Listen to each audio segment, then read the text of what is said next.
Hello, I am Gabriel Burns, and this is Claire Burns. And today we will be discussing the trolley problem.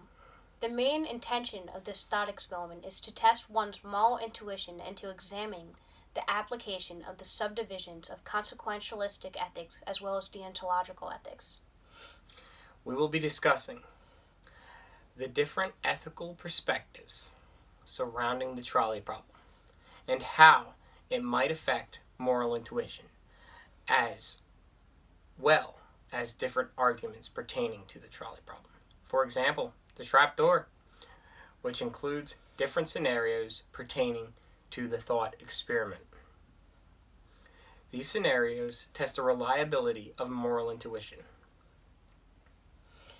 But let's begin with an explanation on what the trolley problem is.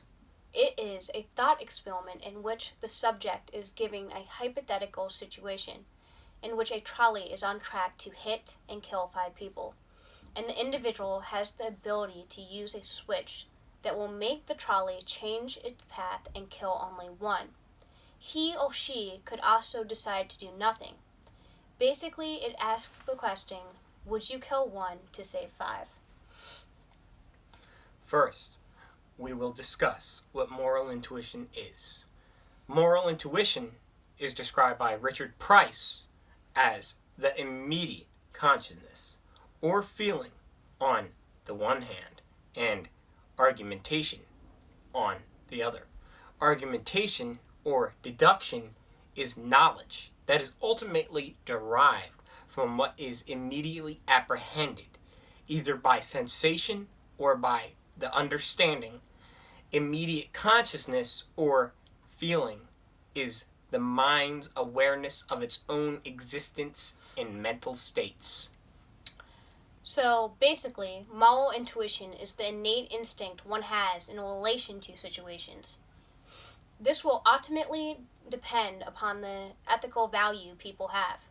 For instance, people who hold the ethical values of utilitarianism would believe that the valid decision would be to pull the switch and save 5 people instead of 1, due to the belief that the happiness of many outweighs that of the few, as opposed to the deontological viewpoint in which individuals focus on the rightness or wrongness of an action instead of the consequences of a decision, which means the best option to them would be not to engage in the situation.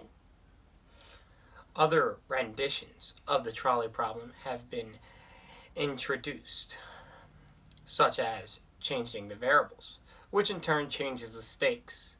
These alterations require more contact in order to save the 5 lives. For example, in one of these versions, there is a very large man on a bridge next to you, and instead of alternating the tracks with a lever, the decision lies on you whether or not to decide to push the man off the bridge to derail the trolley and save the 5 lives. To someone with the utilitarian side of ethics, decision would be to pull the switch and save the 5 people. However, if you took the Kantian path, not to interfere would continue to allow the trolley to take the course and kill the 5 people.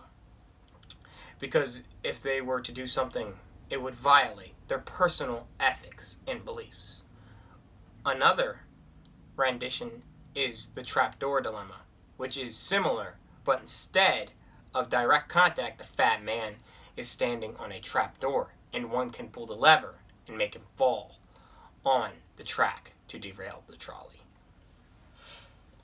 The hypothetical discussion on the possible ability to dictate the amount of trustworthiness people have in connection to the ethical viewpoint of deontology and consequentialism has been studied as well as tested, due to past speculation that positive qualities would align with the views of the deontologist because they value 1 human life just as much as 5.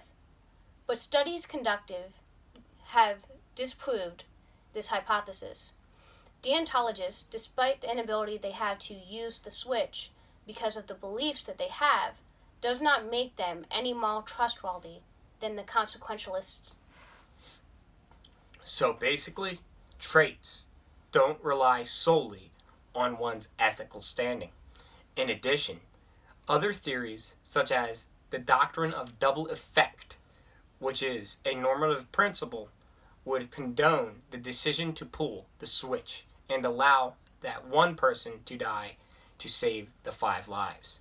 This is due to the principle belief that it is morally permissible to cause harm or commit some form of evil if it is in the pursuit of the greater good.